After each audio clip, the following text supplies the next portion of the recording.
आज की क्लास में हम बात करने वाले हैं फॉर्मेटिंग के बारे में। तो सबसे पहले मैं इसमें आपको बताऊंगा पेज सेटअप, यानी एक्सेल में पेज सेटअप कैसे किया जाता है, सेल फॉर्मेटिंग कैसे की जाती है, change column width and raw height, ठीक है, ऑटो फॉर्मेट क्या होता है, कैसे इसको आप एक्सेल में लगा सकते हो या फिर ला सकते हो, चेंजिंग ऑफ फॉन्ट साइज। तो आज हम पूरी बात करेंगे फॉर्मेटिंग के बारे में। तो सबसे पहले मैं आपको बता दूँ पेज सेटअप कैसे किया जाता है।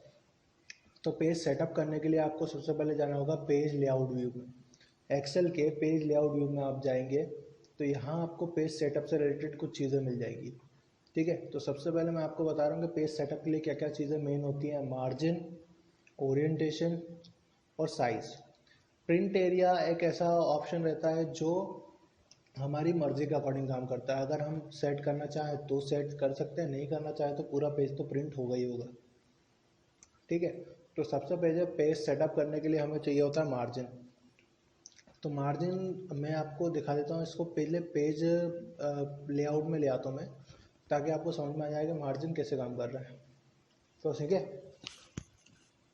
सिंपली हम क्या करने वाले हैं यहाँ पर, ये पेज मार्जिन है जो कि राइट और लेफ़्ट साइड में ज़्यादा है और ऊपर और नीचे की साइड भी नॉर्मल ही है, ठीक है। तो आप चेक कर लेते हैं मार्जिन क्या चल रहा है अभी। तो मार्जिन नॉर्मल चल रहा है। अगर मैं वाइड कर देता हूँ तो और मार्जिन बढ़ जाएगा, यानी मेरी जो जगह है लिखने की वो और कम हो जाएगी, ठीक है। और अगर मैं नैरो कर देता हूँ तो जगह लिखने की जो है वो कम ज़्यादा हो जाएगी, यानी ज़्यादा डाटा इनपुट कर सकता हूँ मैं। तो यहाँ पर नैरो कर लेता हूँ इसको, ये देखिए मार्जिन में जगह बढ़ गई। और इसका फ़ायदा ये है कि इसी मार्जिन से सारे पेज ऑटोमेटिकली सेट हो जाते हैं, ठीक है। अब बात ये आती है कि हमारे हिसाब से हम पेज को भी सेटअप कर सकते हैं। पेज में हमारे पास ओरिएंटेशन होता है। ओरिएंटेशन मतलब कि आपको डेटा वर्टिकल रखना है या हॉरिजॉन्टल रखना है। तो सिंपली होता क्या है कि हम पोर्ट्रेट भी कर सकते हैं और लैंडस्केप भी कर सकते हैं। तो पोर्ट्रेट हमारा ऑलरेडी पेज है, मैं इसको लैंडस्केप करके दिखा देता हूँ। जैसे मान लीजिए कि आपके पास कॉलम ज़्यादा है, तो आप कॉलम ज़्यादा ले लीजिए, ठीक है। तो उसमें आपके पास लैंडस्केप पेज बेटर रहेगा, एक ही पेज में ज़्यादा डाटा आ जाएगा। ये देखिए अब इसमें कॉलम की संख्या बढ़ गई होगी, एम तक आ रहे हैं कॉलम, ठीक है। अब इसमें रॉ कितनी रहती है, तो रॉ इसमें थोड़ी सी कम हो जाती हैं, 34 रहती है। जबकि आप पोर्ट्रेट करोगे इसको तो यहाँ पर 46 रो आ रही है, लेकिन कॉलम इसमें कम आ रहा है। तो डिपेंड करता है आपके डेटा के साइज़ के ऊपर। उसके बाद नेक्स्ट आता है कि आपने पेज कौन सा चूज़ करके रखा हुआ। तो पेज अभी फ़िलहाल मेरे पास लेटर लगा हुआ है, और सबसे ज़्यादा प्रिंट किया जाने वाला पेज होता है A4 साइज़। यानी A4 साइज़ का पेपर जो होता है वो बहुत ज़्यादा यूज़ किया जाता है, और ज़्यादातर जगहों पे A4 साइज़ ही चलता है। तो मैं लेटर की जगह A4 साइज़ ले लेता हूँ। तो ये देखिए यहाँ पर थोड़ी सी रॉ मेरी बढ़ गई है, ठीक है। तो लेटर और पेज में साइज़ में फ़र्क होता है। तो ये पेज सेटअप से कुछ रिलेटेड कुछ चीज़ें थी। इसके बाद मैं आपको बता दे रहा हूँ कि यहाँ पर अब हमें जैसे फॉर्मेटिंग करनी है, तो सिंपली हम फॉर्मेटिंग कैसे करेंगे। तो इसको नॉर्मल व्यू में ले आता हूँ मैं। नॉर्मल व्यू में लेने के बाद इसको क्लियर फॉर्मेट कर देता हूँ यहाँ से, ताकि फॉर्मेटिंग हट जाए और मैं आपको फॉर्मेटिंग बता सकूँ। तो क्लियर फॉर्मेटिंग करने के लिए हमारे पास डेटा में बहुत सारी चीज़ें होती हैं, जैसे कि हम इसका जो लैंग्वेज है, लैंग्वेज स्टाइल चेंज कर सकते हैं, ठीक है। बोल्ड कर सकते हैं, इटैलिक कर सकते हैं, अंडरलाइन चाहिए तो हम अंडरलाइन ले सकते हैं, डबल अंडरलाइन चाहिए तो डबल अंडरलाइन ले सकते हैं, ठीक है। शेडिंग में हम कलर ले सकते हैं यहाँ पे, ठीक है। यहाँ पे हमें कलर ऑप्शन मिल जाता है, तो ये सेल कलर भी कहलाता है। और यहाँ से आप फॉन्ट कलर भी ले सकते हो, तो ये फॉन्ट कलर रहेगा। अब बात करते हैं कि जैसे मान लीजिए मैंने इतनी फॉर्मेटिंग कर दी है, ठीक है। तो मैं क्या करता हूँ, मेन्यू को यूज़ करके, फॉर्मेट प्रिंटर का यूज़ करके क्या करता हूँ, इस एरिया को भी सेम टू सेम फॉर्मेटिंग देना चाहता हूँ। तो यहाँ पे क्या करूँगा, फॉर्मेट प्रिंटर का यूज़ करूँगा। डेटा को सिलेक्ट करके मैं फॉर्मेट प्रिंटर पे क्लिक कर लिया यहाँ पे। अब मेरे को जिस डेटा का फॉर्मेटिंग करनी है उसको मैंने सेलेक्ट कर दिया, देखिए। तो सेम टू सेम फॉर्मेटिंग यहाँ पर भी हो जाएगी।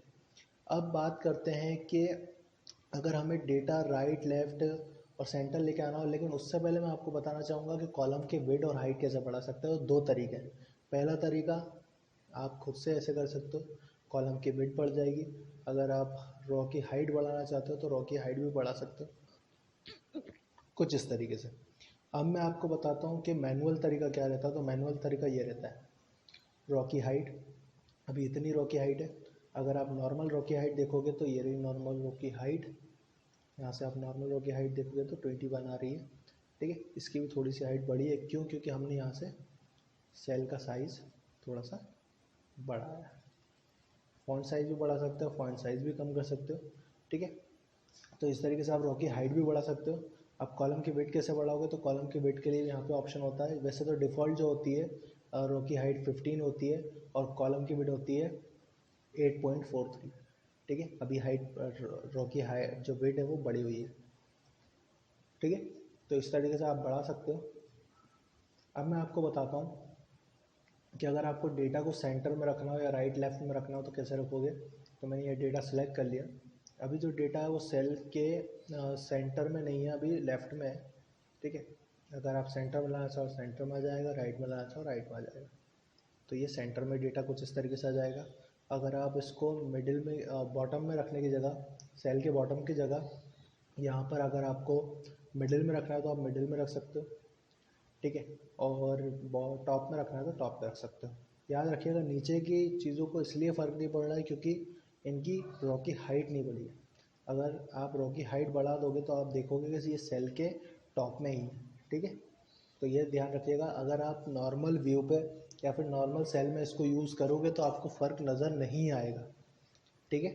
कुछ इस तरीके से, जैसे मैं अगर डेटा इनपुट करता हूँ यहाँ पे, तो यहाँ पे आपको कोई फ़र्क दिखाई नहीं देगा।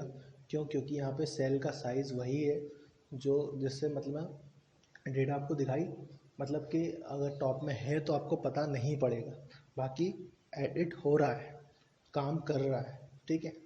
अब मैं आपको बताता हूँ कि बॉर्डर कैसे लगाई जाती है। तो बॉर्डर लगाने के लिए आपको क्या करना है, सिंपली शेडिंग में ऑलरेडी बता चुका हूँ आप लोगों को, तो बॉर्डर बता देता हूँ। जैसे ये बॉटम बॉर्डर ले ली, ठीक है।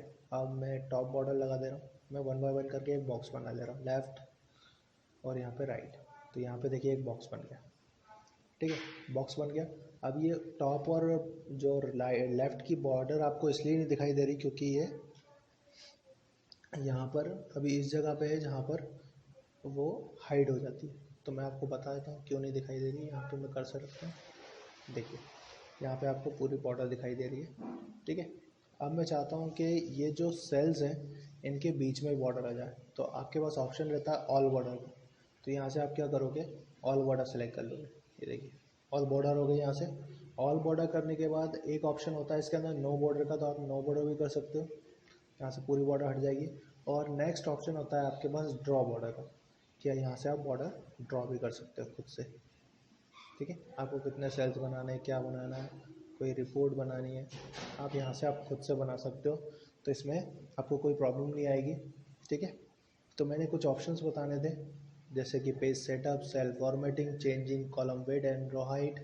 ऑटो फॉर्मेट के बारे में हम बात करने वाले हैं। चेंजिंग फॉन्ट साइज़ हो गया है, centring across a column, border, ठीक है, चेंजिंग का कलर एंड शेडिंग। तो ये सब मैं बता चुका हूँ। अब मैं आपको बताता हूँ कि ऑटो फॉर्मेट कहाँ से आप ला सकते हो।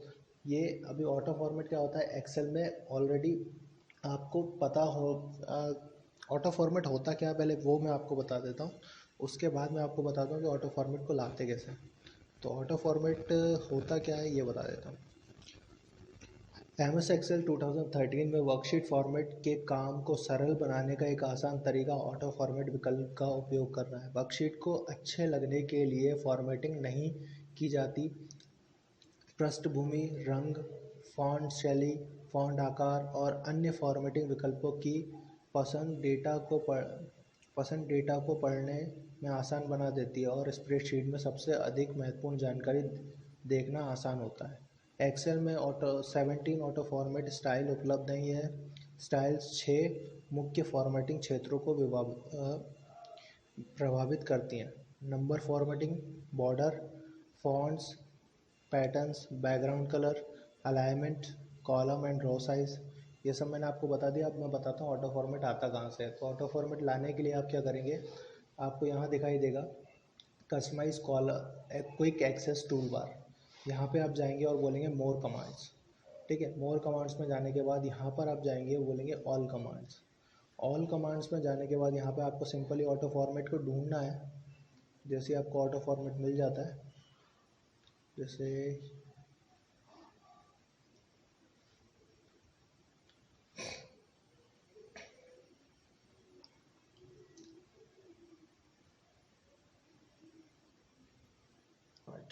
ठीक है, ऑटो फॉर्मेट आपको मिल गया, उसके बाद में ऐड कर लेंगे। ऐड करने के बाद आपको यहाँ पे ओके करना है, तो ओके करने पर यहाँ पे ऑटो फॉर्मेट एक्सेस हो जाएगा। ठीक है, तो ये मैंने आपको ऑटो फॉर्मेट को एक्सेस करना बता दिया। ठीक है, अब नेक्स्ट क्लास में मैं आपको इसके आगे बताने वाला हूँ। तो आज की क्लास में हम इतना ही देखेंगे। ठीक है।